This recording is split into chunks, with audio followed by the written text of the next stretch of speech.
Alrighty, welcome back to Dirt Sociable. This episode's going to be a little bit different.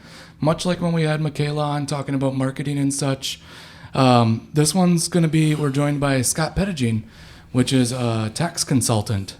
Over the past 10 years, he's kind of worked his way into a niche of the racing type of businesses. So our goal with this one is to hopefully give you guys some information, some resources, that some race teams and maybe even other small businesses and such can use, just to hopefully help you out on planning financial stuff for taxes to help grow the off-road team. So even if this information doesn't really feel like it applies to you, stick around. You might find out that it does, and you can benefit from it. So, Scott, how is it going? I'm doing great, Alex. Thank you for asking. Yeah. So we've been talking a bunch off camera here, but what is the background in your tax services? Just kind of starting from where you started. Well, taxes is pretty much on the top of everybody's list of excitement. I mean, I hear that from everybody. Talking about taxes is the most exciting thing on earth, as we all know. Right next to insurance or exactly. So I hopefully we get through this, and I do this without boring the audience, but there's some good information that hopefully I can expose, and your audience can utilize this information. Yeah, absolutely. So how I got started is I had about 10 years ago, I helped out a friend of mine through a tax audit, and helped him through that, and he ended up referring a few clients to me, and lo and behold, one led to two led to four led to six, and here I'm in the tax world of consulting. So that's how I got started, and so I've been doing that for the last 10 years. So how'd you get involved in the off-road and racing world then? Is it just kind of a word-of-mouth thing that happened, or was it something that you were seeking out, that particular type of clientele, or? How I got into the racing world was by a referral. I had a few clients that came to me in the racing world and needed some tax advice, and so I sat them down and gave them some tax advice, and lo and behold, they referred other clients to me, and that's how I got in the racing world. Yeah, word of mouth is powerful. Word of mouth is powerful. Really powerful. Yes, better than people searching you on Google. Yeah. So have you raced anything before, on track, off track, or what is your background in racing or automotive scene? Actually, no, I've never raced, but I used to live out in Vegas for 12 years, and I was out there in the inaugural season of NASCAR. I believe it was in 1997, kind of showing my age right now.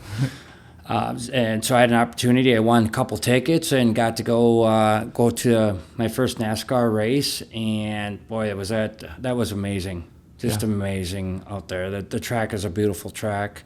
And so that kind of grew my excitement for racing, allowed me to meet several of the drivers. I met Tony Stewart in his own tent. Didn't realize how short he was. I guess and understanding the racing world is the lighter the driver is, the better it is for them as well. So that's like a horse jockey.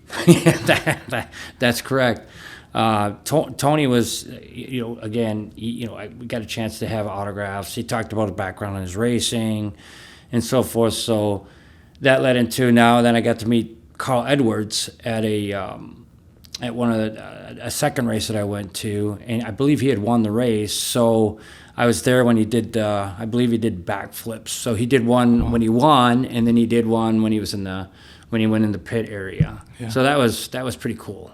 Yeah, recently a NASCAR guy tried to do that, and his foot slipped, and he broke his ankle. Oh, really? Yeah, I forget who or where it was, or I think it might have been in the Xfinity series, the smaller series, but I remember that coming across the headlines that a guy went to go do a backflip, and his foot slipped, and Oh, I'll tell you what, in the tax world, you don't have to worry about that. Yeah. Unless you're going to work on ice, then you maybe slip and break a foot, but that's about it. Yeah. I also had a chance, Alex, I got a chance to go to NHR drag races. Oh, yeah. And so I got to see John Force and some of the top fuelers and Jet Funny cars. And I went with a client. Well, I shouldn't say a client, but he was a customer of mine. I was actually doing sales out there at the time, and we were walking down the right next to the track, and Jet Funny Cars just got done. Top Fuelers were about to race, and I'd asked him. I said, "Hey," I said, "Are these louder than the Jet Funny Cars?" No. These are a lot softer. So I did plug my ears, and all of a sudden the next two racers came down, and holy cow, I thought I was gonna pee all over myself, Yeah. without saying the dirty word. But yes, it was yeah. I learned a lot about top fuelers then. Yeah. And those are the fastest top racers, like dragster racers then. Yeah. But that was really a fun event to go to. If you get a chance and get out to Vegas, I'd recommend definitely see the top fuelers, and if you get a chance, take into a NASCAR race. Yeah. Yeah, I was out in Vegas just recently, and I let the chance slip between my fingers to go to NHR. Oh, yeah? Yeah, Top Fuel. It was happening at the same time another event was happening, and I just had to choose between one or the other, and unfortunately, Top Fuel was not the choice. But everybody that went came back and said that it was like those engines just turned your heartbeat into whatever their RPM is now, because it's so intense. So I can definitely see where your story about it being intense when they go past is true. Well, now kind of getting back a little bit in the tax world, I moved to Vegas. I was actually going to school for accounting, or finishing up my accounting background degree, and so I worked for a company in the earth moving equipment, Caterpillar. And so it allowed me to go up to like the gold mines, Newmont and Barrick. And the reason why I'm discussing this is that is just fascinating. I mean, that's a whole different world. I was in the Elko, Nevada areas up in northern Nevada. Yeah. And so, you get on site, and you have to do all this safety testing, even just to go to the administrative office. And you have to read a book. You have to go through all this rigmarole, I guess you call it. And they take it serious. And so, I at that time I was a pretty big jokester, and she was about ready to kick me off the gold mine site. You weren't finding any opportunity to No. I learned a lesson real quick. Yeah. Yeah. So, that's how I got in the accounting, and then I did accounting, and then kind of got off track, went into sales, and then I had owned a business, and so I got trained by a tax attorney out there. So that's how I kind of learned a lot of my information or my knowledge of taxes was through, he was actually a Hollywood tax attorney. Oh, okay. Yeah, so, and he let it be known that he was a Hollywood tax attorney. Yeah. So they gave me an opportunity when I came back to Wisconsin, and when I was approached by a friend of mine, or I should say a relative, semi-relative, about helping him out and getting this started. I kind of had an idea as far as the tax world, and it allowed me to be able to consult as far as how to set up your business, how to get an LLC set up, how to get, when you get your LLC, you got to get what they call as an EI number, which is like a social security number for your business, to go to your bank account, and then, and then keep track of, business expenses and your income and so forth. Yeah. Because I know a lot of the race worlds, Alex, and a lot of the racers that I've encountered or that have done business with me, all of them have all of them have businesses. Yeah. So they can incorporate, not only their business, or I would take a look at their business and be able to guide them to limit their tax liability. Yeah. and see what's going on in the racing, and if they're reaching a certain level in their racing, that I can make recommendations. I made a lot of recommendations to help them save on their taxes. So one hand helps the other. Yeah, one hand helps the other. Yeah. Yes. But you also can use that small business to advertise on the race car, stuff like that, to make them intermingle. Absolutely. Yeah. Yes, that is correct. That's a good point that you brought up. Making your passion part of your business. That's correct. Yeah. It's just a great marketing tool for your business along with your racing. Yeah. Yeah, I think a lot of the sportsman guys are like construction contractors type deal, stuff like that. So, that's something that they should look at to make sure that they're taking advantage of everything that they can, because we're always ready to complain about how much we get paid for winning, but we got to look at how can we save money in the aspects of the liabilities. Well, and furthering that point is not only save money, but a lot of people don't realize, they're looking at their own business or what they can save within their business structure, it'd be based either material or labor or what have you. And a lot of times they don't realize that they could save right there in front of them their taxes.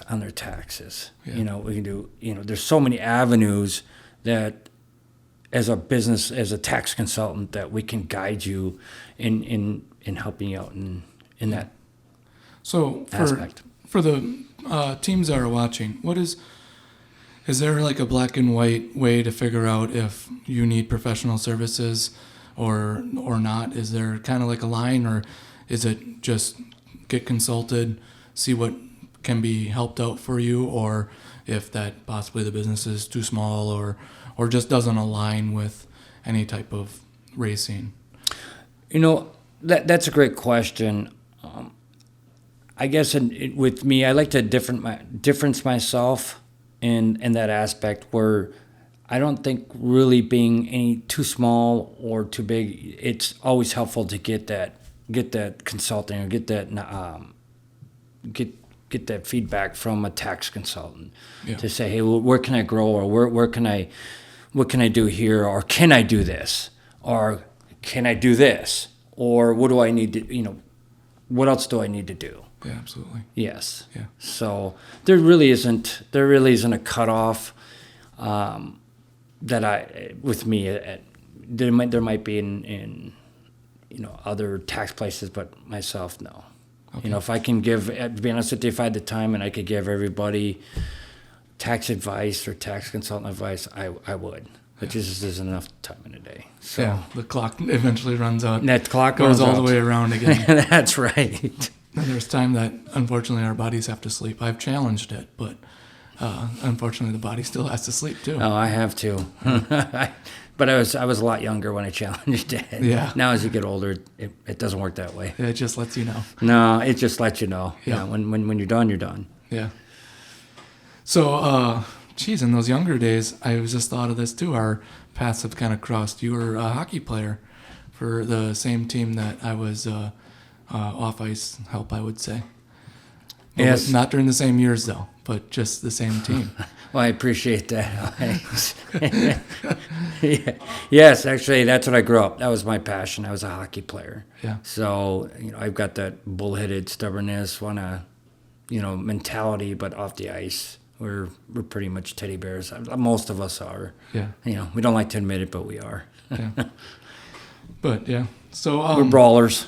Brawlers. Yeah, we're brawlers. Yeah. Gotta have those enforcers. Yeah. So if any team needs a brawler out there, just give us a holler. We'll drop the gloves and go. Between nap time, though. Yeah, between nap time. But so how does the process, going back to the EIN and all that stuff, getting the LLC started, is that something that if somebody's interested, they would start with you, or is that something that they have to start themselves? What is the consulting range kind of go to? I would highly recommend to come to a tax consultant, or to set you up. Yeah. Because if there's any errors that come across, especially when you go to apply for your EIN number, it could get rejected, and then you're out the fee that you've paid into the state. Yeah. And then we can guide you how to set up everything properly and so forth, so that you can move forward and continue running your business. So it's kind of like that first part's the foundation. Yeah, that's correct. So you want to build your foundation strong and good and correct. Correct. Because, you know, as it would grow out, then you would be, if the foundation ain't right, well, you can get some issues in the future. So. Yeah, correct. And you know, and there's a lot of people, especially, you know, they may be on a budget or what have you. So, you know, I get a lot of clients that are looking at wanting to save, you know, they want to save money or they want to do it themselves or what have you. They don't want to spend that extra money.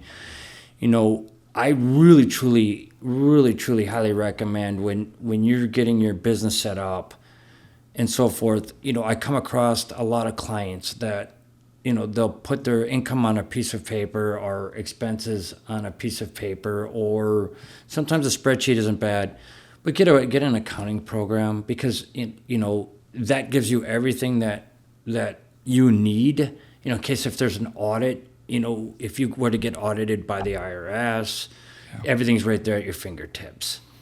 You know, so the days of putting receipts all in slips is kind of outdated, but it is outdated. But you know, really, truly, it's not. You know, what I tend to tell my clients is, get your bank account, get a credit card that has your business name, and use that credit card for business use for your business purposes. Okay. You know, the IRS can come back and ask you if you know, if you go to dinner or you have a dinner, who did you go to dinner with, so forth and so forth. They could ask you.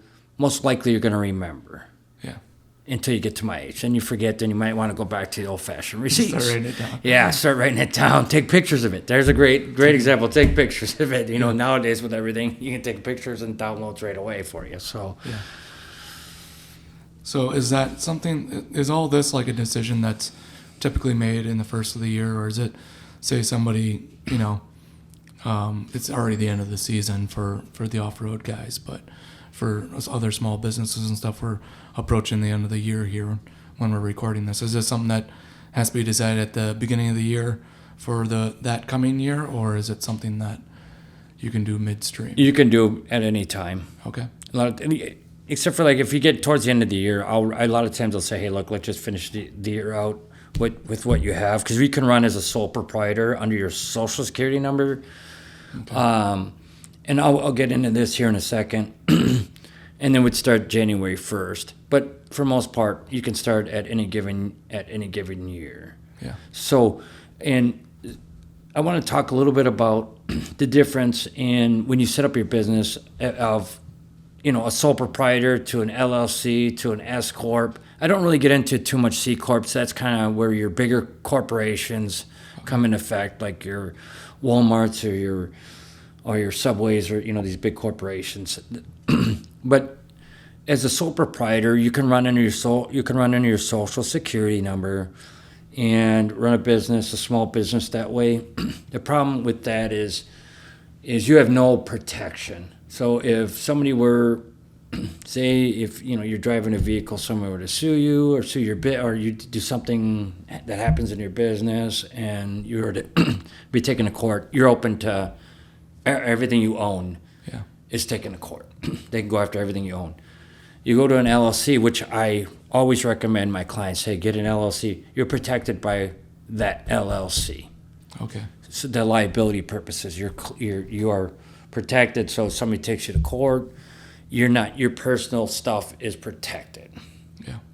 And then an S corp is more or less as you get bigger and you start getting employees. I mean, you can get employees at an LLC, but you know, for basic part, if you you start making over a certain amount, and you get in employees, a lot of times we would say, hey, get yourself in an S corp. Or an S corp, between an LLC and an S corp, the major thing is you have to W-2 yourself. Okay. So as an employee. You start to become an employee. That's correct. Oh. Yes. Versus an LLC, you can do it. you can make draws. Yeah. So you could take whatever you want. You take a draw anytime you want. Where as an S corp, the IRS wants you to take a salary. Yeah. That's fitted to what you're making. So you can't take a $12,000 salary making $3 million a year. You'd have to do it appropriately. Yeah, well, that might be best for some small business guys. Yeah, as much as we want to. Finally get a paycheck. Yeah, exactly. Wow, it's going to my account. Yeah. Wow, I'm making it here. Yeah. So, that I wanted to make sure I made a point. Yeah. That there are different types of business, how to set your business up. Yeah. And that's where we can come in and make that recommendations.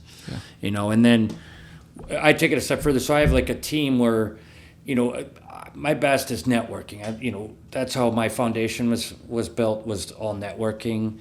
Where, if somebody is needing a financial advisor, I have somebody that can come in and give financial advice. Okay. If somebody needs insurance, I have somebody that right there at your beck and call that can quote you insurance. That's competitive. That doesn't mean you have to use them, but at least they can come in and one-stop shop. One-stop shop. Yeah. Yeah. You don't see that in the tax world very often. Yeah, a lot of it seems to be you got to go with this guy, then this guy, then this guy. I mean, you're still going to different individuals, but at least they're all intermingled together. And then meanwhile, you're stopping at a gas station and fill up on a tank of gas while you're trying to visit every guy that you need to visit. Yeah, Versus, you still be full by the time you leave. Yeah, yeah. You mentioned a software or something to keep track of things. Is there any particular ones you? The main one, a lot of the main one is QuickBooks. Okay. QuickBooks program. There is a Wave. It's called Wave Accounting. It's a lot of people aren't familiar with. I believe they were offering free services. They may still, free accounting services. I think they might have changed their ways, but all my people are using QuickBooks because they can share it with the accountant. They would share their information with us. We can get onto their QuickBooks. Yeah. Do their chart of accounts and balance their income statement and their balance sheet, and then they take a look and they can see where they're at on a monthly basis. Oh, wow. And a lot of times I take it a step further. I'll meet with my clients at least on a quarterly basis to kind of go over, hey, this is where you're at. Maybe these are some of the changes you might want to make, or see these are things you want to take a look at. And then at year end, is saying, hey, look, I'm making quite a bit of money here. I'm going to be at a higher tax bracket. We can look at, that's where a financial advisor could come in, or hey, I could use a new truck. We could take a look at, buying a new truck and so forth. So that's the recommendations that we would make so that we can get that tax liability down. Awesome. What do you think the biggest thing that somebody misses when they come to you and they're a small business? As far as for reducing their liability, something that's a lot of them is their expenses. They don't realize that there's expenses that they could write off that they miss. Okay. So we can guide them, say, hey, look, you can write this off. You're allowed to write this off. Yeah. And there's things that you can't. Hey, I have clients that say, hey, I want to write this off. No, you can't. Yeah. So it's obviously there's a million different avenues depending on what the work is, what the business is, everything else. So yeah, that would be something that you would dive into a lot deeper with the client that comes to you then, right? That's correct. Yeah. And then in another thing too, Alex, is the Congress passes so many laws that they're making changes to the IRS, and it's getting more and more complicated for the average person to, especially if they're in the business, to do their taxes, because it's just getting more and more complicated. If you just have just a W-2 income, a basic income and all that, and they were to come to me and say, I want you to do your taxes, I would tell them, hey, look, here's a program, do it yourself. You're going to get the same results as I do. Yeah. I look at for people that need the help in either the small business or the medium or even the bigger type businesses, because it's gotten more complicated. Yeah. Like this year we have no tax on tips. We have what was the other one? Overtime. Yeah, and the government certainly doesn't ever make anything too easy for us, right? Never. No. And and neither does the IRS. They don't, if you can get through within an hour, consider yourself, you might as well go play the lottery. Yeah. Because they're just hard to get, it's just hard to get through to them. Yeah. So, a lot of people want to call the IRS, will ask questions or want questions and stuff. And a lot of times we can answer that. But most of the time we can answer those questions. Yeah, Or and we'll your get an phone call's answer. a little bit more shorter than theirs typically. Yeah. Yes. And you're more friendly. That's right. Yeah, exactly. Exactly. And I don't get paid as much as they do either. So, Yeah, perfect. So, yeah, I'm thinking that's covering quite a bit here. How do people get a hold of you if they're looking at particularly your services?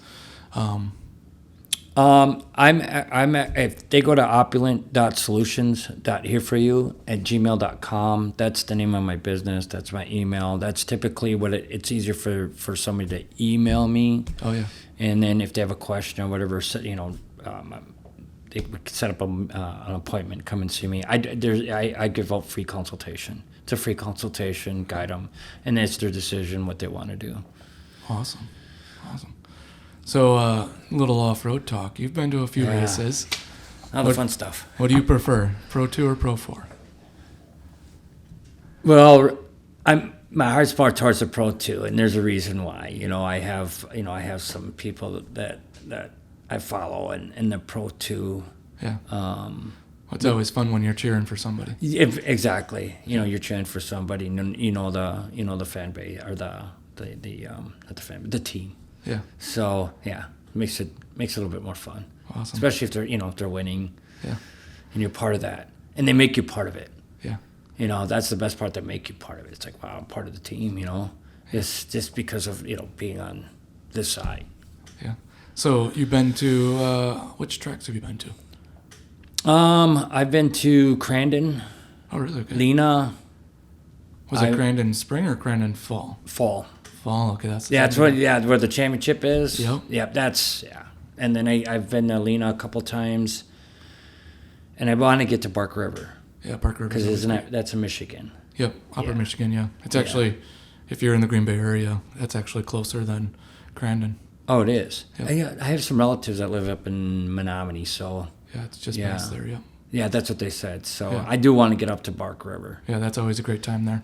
and then maybe out west sometime, just to get Yeah. out of Wisconsin, maybe California or whatever. I think they're doing track. We're going to Glen Oklahoma. Helen this year. We did last year too. That was actually our ender for this year.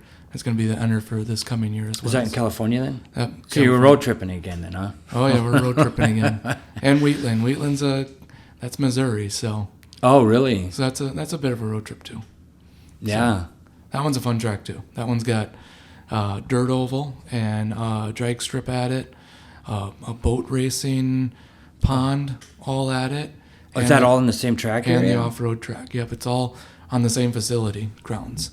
Wow. Yeah, Lucas Force built that area. So Is that in is that near St. Louis then? I don't know the geographical exact location, but Wheatland, Missouri. Yeah. Okay. So maybe I'll put that on your list. Yeah, I'm going to. I mean, what beats watching a big truck drop? These trucks jumping and Yeah. in that. I mean, you can't beat that. Yep. You sure can't. Yeah, it's an exciting racing.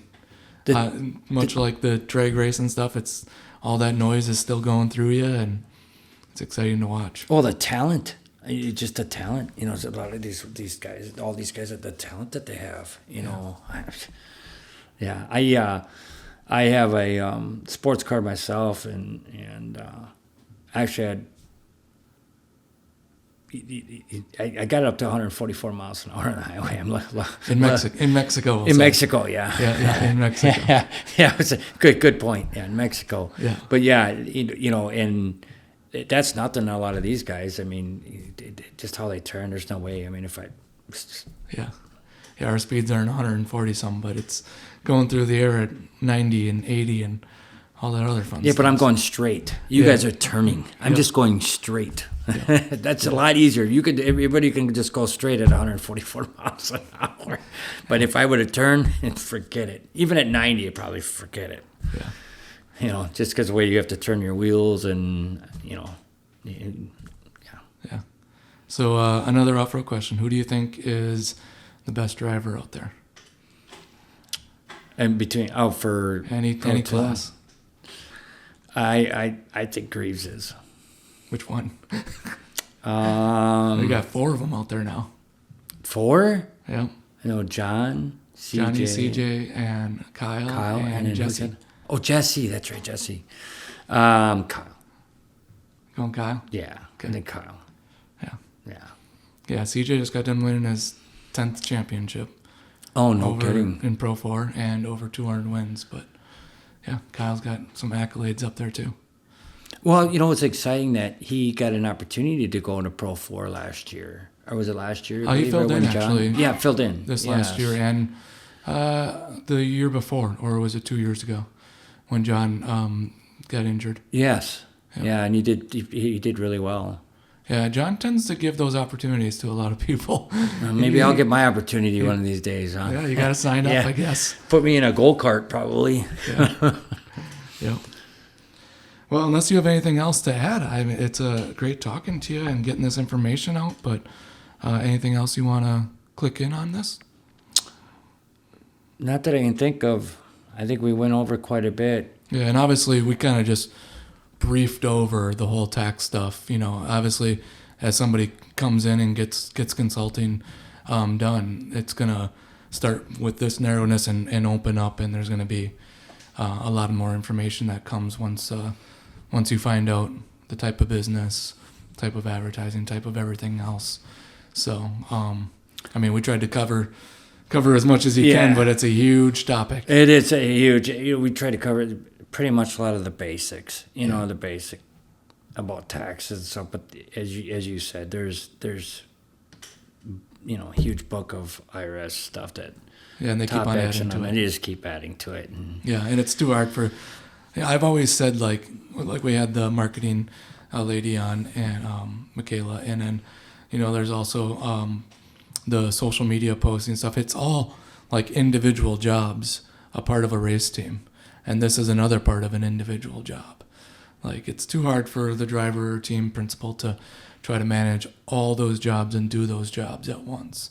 So taking and segregating off those duties makes a team way more proficient, way more profitable even. You're going to go out there, you're going to attract more sponsors, you're going to be winning more and all that other stuff when you are worrying about racing and not worrying about, is this a write-off or is this not a write-off? Yeah, it's funny. Well, it comes to stress. That's why I kind of, in the way I do it is, try to combine it. Like, again, going back to the one-stop shop, to make it easier on the stress level. Hey, worry about your racing and let me worry about what's behind the scenes in the racing. Yeah, and then the advice on getting the card and the bank account all set up, I think that's key too, because it's almost like when I was racing, it was like, okay, we got to get the fuel for the motorhome, the rig and all this other stuff, and to try to determine whether, that's part of the business or part of the pleasure and everything else. But you can take, okay, is it or is it not this card or this card? And it's so easy to, instead of digging through your log of, you went and got groceries, you went and got dog food, all this other stuff. Oh no, there's the racing part. All right, there's the everything else. So, well, and again, getting back, when you have a business credit card, it also that can get logged in your QuickBooks. We log that in your QuickBooks, attached to your QuickBooks, and so it allows us as accountants to kind of look and help you budget too. Because sometimes you go in, you take a look and go, holy cow, I spent this much on food and I budgeted for XYZ amount of food and I'm way over budget. Yeah. Plus, speaking of budget, it helps you budget, to keep your profits to where you want them to be. Yep. Especially, like I said, in the racing world, it's not, it's an expensive sport. Yeah. It's like a lot of other sports, so you wanna maintain a certain profitability, or Yeah. whatever the team needs. Keep your margins as close as you can. Yeah. Yeah. And of course, it's again like we were saying, you got to figure out if your small business is applicable to racing. But even if it's not, and you need some services, you're the guy to go to. That's correct. Alrighty. All right. Thanks for coming on, Of course. and we'll put some information down in the bottom for you as well, and then for them to find you. I appreciate it, Alex. Thanks for having me on the show. Yeah. All right.